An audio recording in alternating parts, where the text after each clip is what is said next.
So good morning guys. तो चलिए start करते हैं आज की यानी कि 6 सितंबर के इंपॉर्टेंट करंट अफेयर्स को। तो इस प्रश्न में आपसे पूछ रहे हैं कि 2024-25 सत्र का ईरानी कप किसने जीता है? तो आंसर होगा मुंबई ने। अच्छा, पहला प्रश्न अगर आपसे यह आ जाए कि ईरानी कप का संबंध किससे है तो आंसर कर देना क्रिकेट से है। 2024-25 सत्र का विजेता मुंबई रहा है। 16वीं बार मुंबई ने यह खिताब जीता है और आप कह सकते हो मुंबई ने अभी 27 सालों के बाद ये ट्रॉफी जीती है या ये कप जीता है। किसे हराया? शेष भारत को। ये जो ईरानी कप है ना, ये रणजी चैंपियन और शेष भारत टीम के बीच में होता है। इस बार की रणजी चैंपियन मुंबई रहा, ये याद रखना। ईरानी कप ये एक प्रथम श्रेणी घरेलू टूर्नामेंट है। अभी 1 से लेकर 5 अक्टूबर तक ये हुआ। कहाँ पे हुआ? लखनऊ के इकाना स्टेडियम में।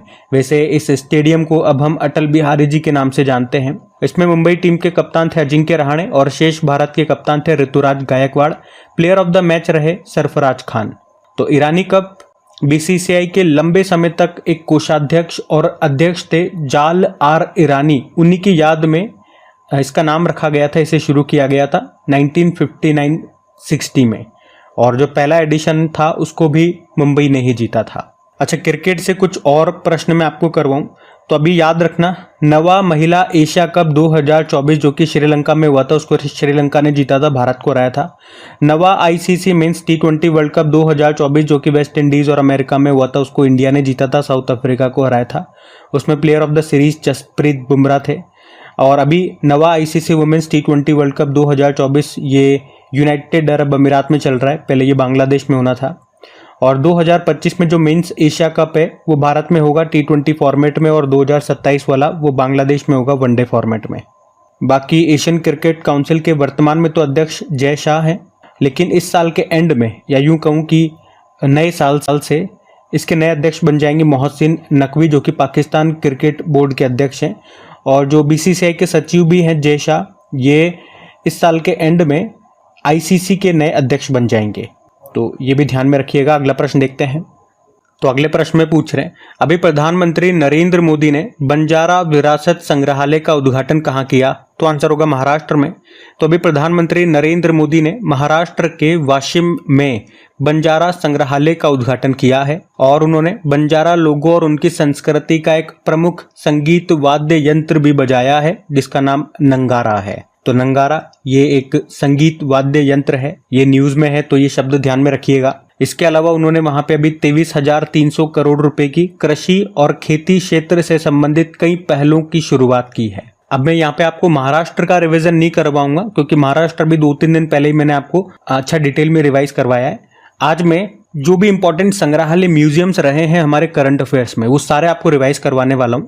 लेकिन उससे पहले एक योजना की अगर हम बात करें, नमो शेतकारी महासम्मान निधि योजना, तो इसको महाराष्ट्र ने शुरू किया था, याद रखना 26 अक्टूबर 2023 को। इसमें क्या होता है, इसमें राज्य के किसानों को हर साल 6,000 रुपए दिए जाते हैं, वही 2-2 हजार रुपए की 3 किस्तें करके देती है ना केंद्र सरकार। उसी तरह से ये राज्य ने भी शुरू की है योजना। इसको मोदी जी ने शुरू किया था महाराष्ट्र के शिरडी में।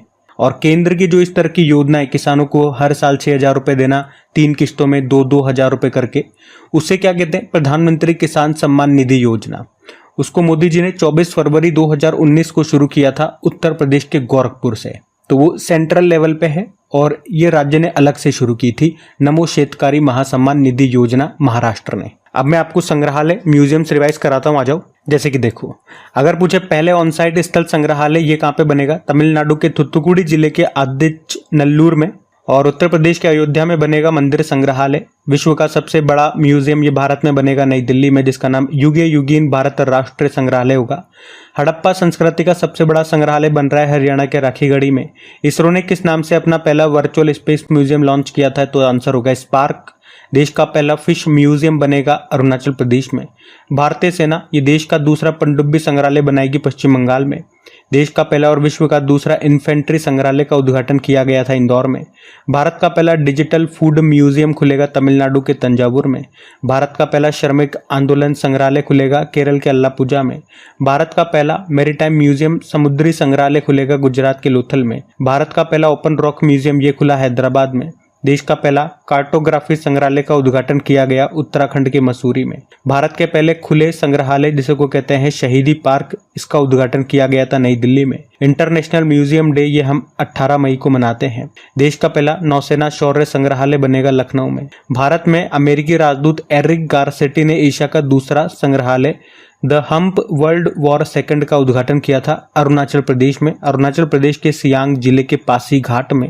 देश के पहले डिजिटल राष्ट्रीय संग्रहालय की आधारशिला कहाँ पे रखी गई थी? हैदराबाद में। दुनिया का पहला पांडुलिपि संग्रहालय कहाँ पे खुला? तिरुवनंतपुरम में। देश का पहला भूमिगत संग्रहालय ये कहाँ पे बनेगा? दिल्ली के हुमायूं के मकबरे परिसर में।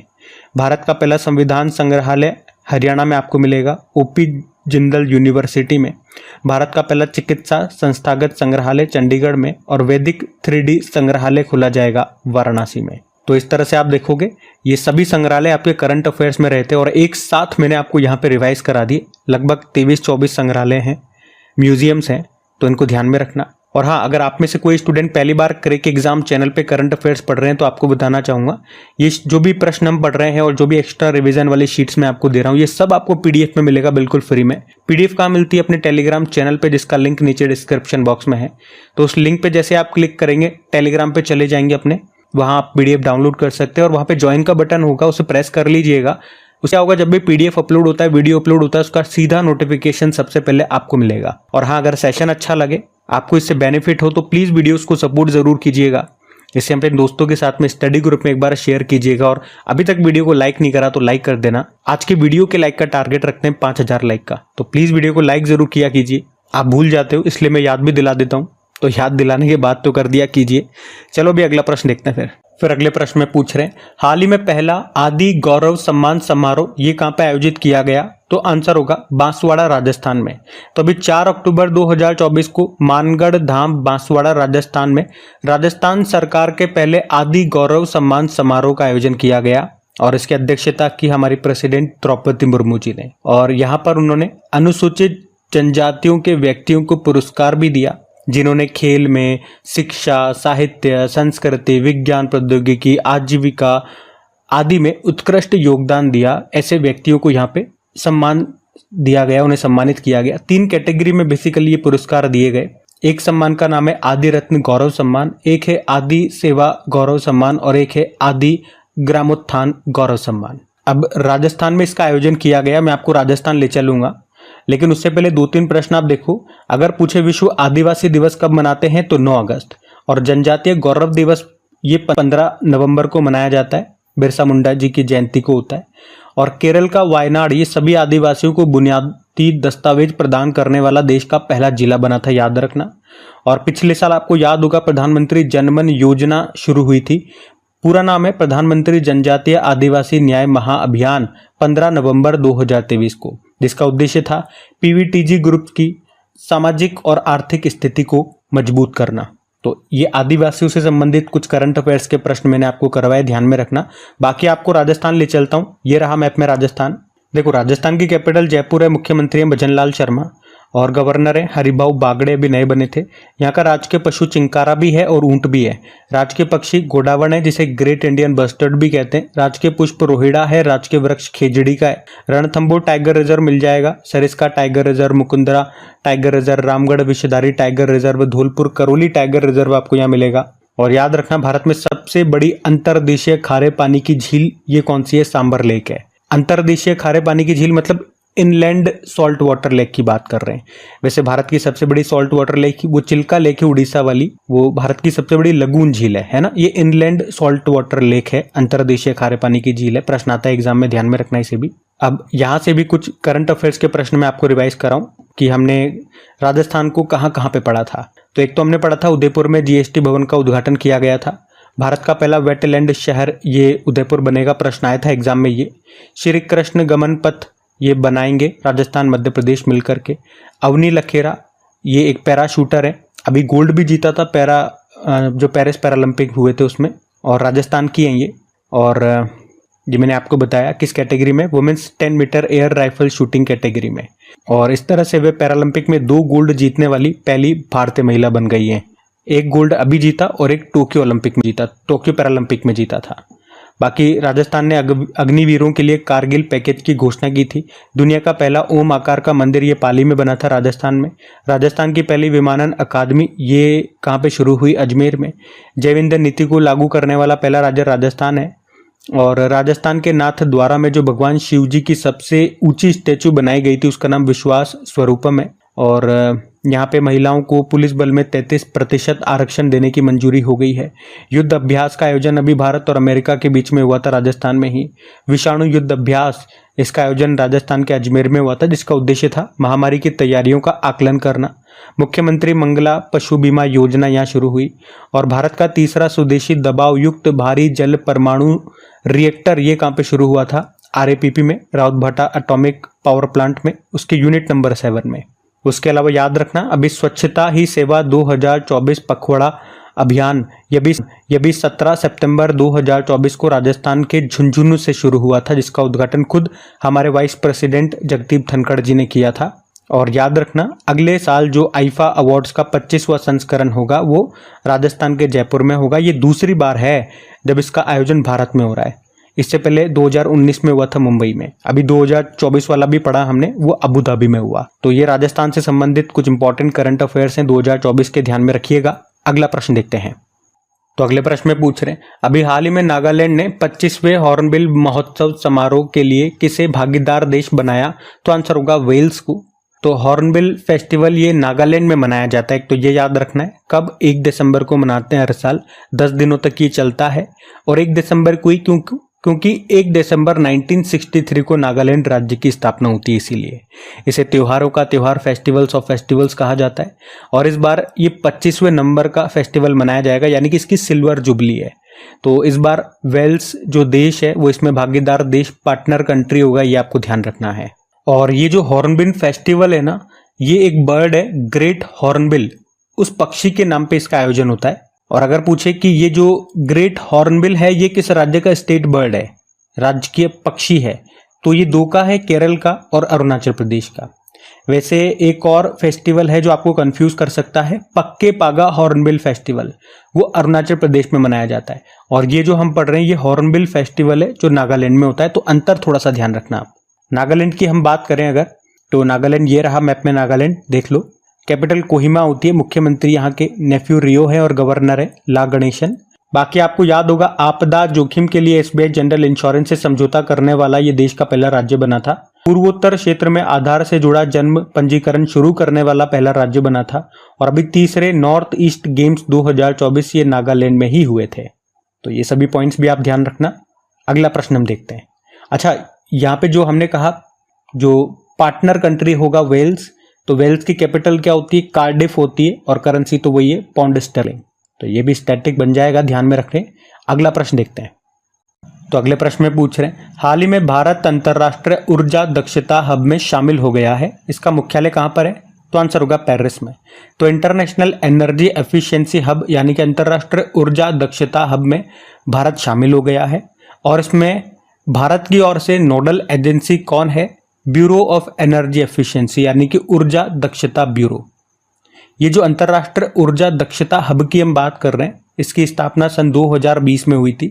इसका मुख्यालय आपको पेरिस फ्रांस में मिलेगा। और ये 16 देशों का संगठन है, अभी भारत भी इसमें शामिल हो गया। आप कह सकते हो भारत 17वां सदस्य देश हो गया है। और इसका उद्देश्य है क्या? इसका उद्देश्य है ऊर्जा दक्षता में सुधार के लिए कम ऊर्जा खपत वाली टेक्नोलॉजीज और प्रोडक्ट्स को डेवलप करना। ये बिल्कुल सरल भाषा में मैंने आपको समझा दिया। तो याद रखना भारत इसमें शामिल हो गया। अच्छा, भारत से ही कुछ और प्रश्न मैं आपको करवाता हूं जो अभी हमने करंट अफेयर्स में देखे थे, आपको याद भी आएंगे कि भारत को अभी 2024 के लिए अंतर्राष्ट्रीय संगठन एशियाई आपदा तैयारी केंद्र का अध्यक्ष भी बनाया गया था।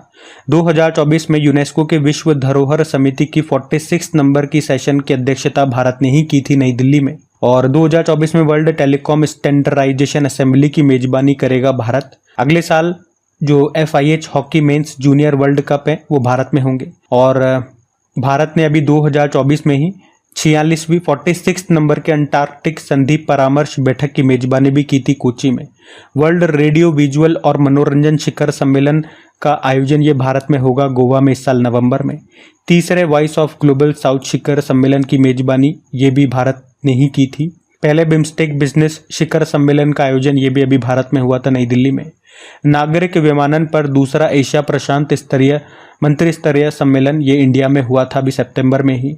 और नेचर के स्टडी के अनुसार दुनिया का सबसे बड़ा प्लास्टिक प्रदूषक देश भारत को अमेरिका के नेतृत्व वाले खनिज सुरक्षा वित्त नेटवर्क में अभी कौन सा देश शामिल हुआ, तो भी आंसर होगा भारत। और अगले साल जो पहले खो खो विश्व कप होंगे उसकी मेजबानी ये भारत ही करेगा। तो अभी इन सब कारणों से भारत न्यूज़ में था। वो सारे कारण मैंने आपको एक साथ, सारे इंपॉर्टेंट करंट अफेयर्स भारत से संबंधित मैंने आपको एक साथ रिवाइज करवा दिए। और बार बार जब भी भारत से संबंधित कोई भी प्रश्न आता है ये शीट में आपको रिवाइज कराता हूँ बार बार अपडेट करके। तो अगर आप रेगुलर करंट अफेयर्स देखते हैं क्रैक एग्जाम चैनल पे, तो ये सारी चीज़ें आपको केवल ये वीडियो देखने मात्र से ही चीज़ें याद होने लगेंगी। अगर थोड़ा सा अपनी तरफ से एक्स्ट्रा एफर्ट्स लगाते हो तो फिर उसका तो एक्स्ट्रा बेनिफिट आपको मिलना ही है। लेकिन फिर भी इस क्लास में ही इन चीज़ों को इतनी बार मैं रिवाइज करवा देता हूँ कि 50% चीज़ें मैं कह सकता हूँ आपको यहीं पे याद हो जाती हैं। बस कंडीशन क्या है, आपको रेगुलर रहना पड़ेगा। बहुत से स्टूडेंट्स होते हैं जो इधर उधर भटकते रहते हैं, कभी इस क्लास को देख लिया, कभी उस क्लास को देख लिया, एक साथ 2-2 3-3 क्लासेस देख लिया। ओवरऑल हो सकता है एक आध क्वेश्चन आपको हो सकता है वहाँ ज़्यादा मिल जाए, वहाँ की अपेक्षा यहाँ ज़्यादा मिल जाए, लेकिन वो एक आध क्वेश्चन के चक्कर में आपका बहुत सारा टाइम वेस्ट हो जाता है। देखो मैं साफ कहता हूँ, यूट्यूब पे जितने भी लोग करंट अफेयर्स पढ़ा रहे हैं, चाहे वो बड़ा चैनल हो जिनके लाखों में व्यूज़ आते हैं, चाहे हमारे जैसा छोटा सा चैनल हो जिनके कुछ हज़ारों में व्यूज़ आते हैं, करंट अफेयर्स कोई अपनी तरफ से नहीं बनाता है। जो न्यूज़ चैनल्स होते हैं, जो वेबसाइट्स होती है, वहीं से न्यूज़ कलेक्ट किया जाता है। तो अगर जैसे आज मैंने 10 न्यूज़ ले लिया, उसमें से कोई छूट गया तो फिर मैं कल कवर करूंगा या परसों कवर करूंगा। उसी तरह से दूसरों के साथ भी है। वो जो आज 10 न्यूज़ या 11 न्यूज़ वो ले रहे हैं या जितनी भी वो करा रहे हैं, वो आज जितनी उन्होंने कंसिडर कर लिया, उसके अलावा जो न्यूज़ छूट गई है हो सकता है वो आज हमने कंसिडर कर लिया हो, और जो हमने नहीं किया वो उन्होंने कंसिडर कर लिया हो। तो वो आगे पीछे न्यूज़ ज़रूर हो सकती है, कवर सब करते हैं। मैं न यहाँ पे किसी की बुराई कर रहा हूँ न बड़ाई कर रहा हूँ, जो फैक्ट है वो आपको बता रहा हूँ। और जो बता रहा हूँ उसका कंक्लूजन क्या है कि 10-10 जगह नहीं फिरना है, एक पे ट्रस्ट करना है और रेगुलर बने रहना है और अपना समय बचाना है। और अगर इर्रेगुलर रहता है कोई स्टूडेंट तो फिर आप कोई सा भी बैच ले लो, फ्री वाला पेड वाला, कुछ नहीं हो सकता। रेगुलर तो रहना पड़ेगा। चलो फिर अभी अगला प्रश्न देखते हैं। तो अगले में क्या बता रहे हैं कि अभी भारतीय वायुसेना की 92वीं 92 नंबर की वर्षगांठ पर एयर शो का आयोजन ये कहाँ पे होगा, तो आंसर होगा चेन्नई में। आपको पता है इंडियन एयरफोर्स की स्थापना हुई थी कब, 8 अक्टूबर 1932 में, और 2024 में ये इसकी 92वीं वर्षगांठ है। और इस उपलक्ष्य में ही चेन्नई में एयर शो का आयोजन इस बार किया जा रहा है, चेन्नई के मरीना बीच पर। और थीम भी रखी गई है, क्या है, भारतीय वायुसेना सक्षम, सशक्त और आत्मनिर्भर। इंडियन एयरफोर्स की अगर हम बात करते हैं तो आपको पता है कि अभी इसके नए चीफ बन गए हैं। अभी 1 अक्टूबर से नए चीफ बने, तो नाम सबको याद होना चाहिए, अमरप्रीत सिंह इनका नाम है। अभी इसी साल वाइस चीफ भी बने थे, उनका नाम तेजिंदर सिंह है। एयरफोर्स डे 8 अक्टूबर को मनाते हैं और इसका मोटो क्या है, नभः स्पृशम दीप्तम, यानी कि touch the sky with glory. तो ये ध्यान में रखना। अगला देखते हैं। फिर अगले प्रश्न में पूछ रहे हैं कि अभी हाल ही में प्रधानमंत्री राष्ट्रीय कृषि विकास योजना और कृषोन्नति योजना के लिए कितना बजट जारी किया गया है, तो आंसर होगा 1 लाख करोड़ रुपए। तो योजनाओं के नाम क्या है, प्रधानमंत्री राष्ट्रीय कृषि विकास योजना और कृषोन्नति योजना। और अभी केंद्रीय मंत्रिमंडल ने इन्हें मंजूरी दे दी है। तो प्रधानमंत्री राष्ट्रीय कृषि विकास योजना का उद्देश्य है टिकाऊ कृषि को बढ़ावा देना, मतलब पर्यावरण को ध्यान में रखकर की गई कृषि, सस्टेनेबल एग्रीकल्चर, या इसे और भी सिंपल भाषा में कहूँ तो ऐसी कृषि, ऐसी फसल करना जिससे ग्रीन हाउस गैसों का उत्सर्जन कम से कम पानी का खर्च हो, केमिकल फर्टिलाइजर्स का इस्तेमाल कम से कम हो, ऐसी फसलों का, ऐसी कृषि को बढ़ावा देना इस योजना का मुख्य उद्देश्य है। और कृषोन्नति योजना का उद्देश्य क्या है, खाद्य सुरक्षा और एग्रीकल्चर में भारत को आत्मनिर्भर बनाना। और इन दोनों योजनाओं के लिए अभी टोटल लगभग, तो मैंने आपको बता दिया ऑप्शन में 1 लाख करोड़ रुपए, लेकिन एग्जैक्ट अमाउंट अगर मैं आपको बताऊं तो 1,01,321.61 करोड़ रुपए का बजट अभी इसके लिए जारी किया गया है। और इसमें से भी अगर बात करेंगे तो प्रधानमंत्री राष्ट्रीय कृषि विकास योजना के लिए इस 1 लाख करोड़ रुपए में से, अप्रॉक्स अमाउंट बोल रहा हूँ, 1 लाख करोड़ रुपए में से 57,000 करोड़ रुपए तो इसे मिलेंगे, और कृषोन्नति योजना के लिए बचे हुए 44,000 करोड़ रुपए दिए जाएंगे। तो योजनाओं के बारे में मैंने आपको बता दिया। और दोनों के योजनाओं के बारे में मैंने आपको समझा भी दिया, और कितने का बजट जारी हुआ, अलग अलग के लिए कितना हुआ, वो भी दोनों मैंने आपको बता दिया। अब कुछ और योजनाएं मैं आपको रिवाइज कराता हूँ, कुछ 8-10 इंपॉर्टेंट योजनाएं आप लोगों के लिए लेकर के आया हूँ, 2024 की है। मिशन महिला सारथी पहल, इसको शुरू किया था उत्तर प्रदेश ने। सपनों का संचय जमा लिंक्ड ऋण योजना हिमाचल प्रदेश ने। नमो शेतकारी महासम्मान निधि योजना महाराष्ट्र। कृषक उपहार योजना Uttar Pradesh. Mission investigation @75 days, इसको शुरू किया बिहार ने। उन्नत आरोग्य श्री योजना को आंध्र प्रदेश ने। पश्चिम बंगाल ने ST/SC छात्रों के लिए योग्य श्री योजना शुरू की थी। ग्रामीण आवास न्याय योजना को छत्तीसगढ़ ने शुरू किया। मुख्यमंत्री खेत सुरक्षा योजना को उत्तर प्रदेश ने। और प्रधानमंत्री विश्वकर्मा योजना को लागू करने वाला पहला केंद्र शासित प्रदेश ये जम्मू कश्मीर था। तो ये भी ध्यान में रखना। अगला प्रश्न देखते हैं। फिर अगले प्रश्न में पूछ रहे हैं अभी विश्व शिक्षक दिवस कब मनाया गया, तो आंसर होगा 5 अक्टूबर को। आप जानते ही हो हर साल 5 अक्टूबर को वर्ल्ड टीचर डे के रूप में मनाया जाता है। और 5 सितंबर वाला तो वैसे आपको पता होगा भारत में हम शिक्षक दिवस के रूप में मनाते हैं, और मैंने आपको बताया उसके जस्ट 1 महीने बाद विश्व शिक्षक दिवस होता है, यानी कि 5 अक्टूबर को। और इस बार की थीम क्या है? शिक्षा के लिए एक नए सामाजिक अनुबंध की और शिक्षकों की आवाज को महत्व देना। तो अभी तक अक्टूबर में कौन कौन से दिवस हमने मनाए? 1 अक्टूबर को 3 दिवस मनाए थे, वृद्धजन दिवस, कॉफी डे और वेजिटेरियन डे। 2 अक्टूबर को एक तो अंतर्राष्ट्रीय अहिंसा दिवस आप सबको पता है, और स्वच्छ भारत दिवस भी होता है, याद रखना। 4 अक्टूबर को भी विश्व पशु दिवस मनाया था, ये भी ध्यान रखना, ठीक है। और अभी 5 अक्टूबर को ये विश्व शिक्षक दिवस हमने देखा। अगला प्रश्न देखते हैं। फिर अगले प्रश्न में पूछ रहे हैं अभी हाल ही में RBI ने किसे अपना एग्जीक्यूटिव डायरेक्टर नियुक्त किया है, तो आंसर होगा अविरल जैन को। तो अभी RBI ने अविरल जैन को अपना एग्जीक्यूटिव डायरेक्टर के रूप में नियुक्त किया है, ये याद रखेंगे। ऑप्शन पे आ जाओ। MV श्रेयम्स कुमार, अभी हमने पढ़ा था, भारतीय समाचार पत्र सोसाइटी के नए अध्यक्ष बने। आलोक रंजन अभी नेशनल क्राइम रिकॉर्ड ब्यूरो के नए चीफ बने। और कुलिकेश सिंह देव भारतीय राष्ट्रीय राइफल संघ के अध्यक्ष बने। और RBI की बात करें, स्थापना होती है 1 अप्रैल 1935 में, हेडक्वार्टर मुंबई में है। और RBI की स्थापना यंग हिल्टन आयोग की सिफारिश पे होती है। इसका राष्ट्रीयकरण हुआ था 1 जनवरी 1949 में। वर्तमान में गवर्नर शक्तिकांत दास हैं। 25वें नंबर के पहले British governor sir Osborne Smith थे, और पहले इंडियन गवर्नर CD देशमुख रहे। तो ये ध्यान रखें। अगला प्रश्न देखते हैं।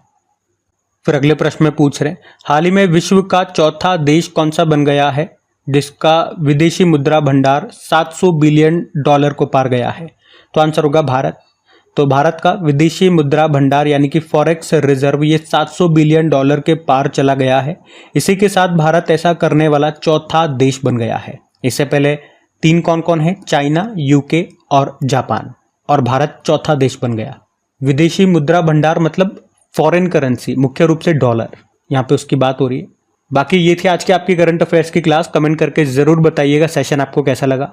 और एक बार फिर से याद दिला दूं, अगर आपने वीडियो को अभी तक लाइक नहीं करा तो प्लीज वीडियो को लाइक जरूर कीजिएगा, और एक बार दोस्तों के साथ में शेयर जरूर कर देना। बाकी चलो अभी कल के करंट अफेयर्स का मैं आपको क्विक रिवीजन करा दूं, फिर हम सेशन एंड करते हैं। तो यहाँ पे हम 5 अक्टूबर के इंपॉर्टेंट करंट अफेयर्स का क्विक रिवीजन कर रहे हैं। पहला प्रश्न आपसे पूछा था भी 1 अक्टूबर 2024 को केंद्र सरकार ने किन भारतीय भाषाओं को शास्त्रीय भाषा का दर्जा दे दिया, तो ये सभी हैं, मराठी, पाली, प्राकृत, असमिया और बंगाली। फिर पूछा अभी शहरी शासन सूचकांक में कौन टॉप पे रहा, तो आंसर होगा केरल। फिर पूछा किस राज्य में भारत के पहले सुपर कैपेसिटर संयंत्र का अनावरण किया गया, तो केरल। फिर पूछा भी किस राज्य के बोडो नफाम को GI टैग मिला, तो असम। और कौन सा देश चागोस द्वीप समूह को मॉरिशस को सौंपने पर सहमत हुआ, UK। विश्व पशु दिवस मनाया गया 4 अक्टूबर को। किस राज्य में बायो CNG संयंत्र वाली भारत की पहली आधुनिक गौशाला का उद्घाटन किया गया, तो मध्य प्रदेश। फिर पूछा किसे 2024 के लिए 25वें लाल बहादुर शास्त्री राष्ट्रीय उत्कृष्टता पुरस्कार से सम्मानित किया गया, राजश्री बिरला। फिर पूछा अभी शंघाई कोऑपरेशन ऑर्गेनाइजेशन के council of heads of government की बैठक कहाँ पे होगी, पाकिस्तान। और आखिरी प्रश्न था कि अभी हमारे जो गृह मंत्री उन्होंने कहाँ पर हाईटेक पुलिस मुख्यालय का उद्घाटन किया, तो अहमदाबाद गुजरात में। अभी चलो कल का भी होमवर्क प्रश्न देखते हैं और सेशन एंड करते हैं। तो कल आपसे पूछा था अभी WHO ने किस नगर पालिका को नेपाल का पहला स्वस्थ शहर और एशिया का दूसरा सबसे स्वस्थ शहर घोषित किया था, तो आंसर होगा धुलीखेल को। आप सभी ने प्रश्न का बिल्कुल सही उत्तर दिया है। अब ये रहा आज का आपका होमवर्क प्रश्न।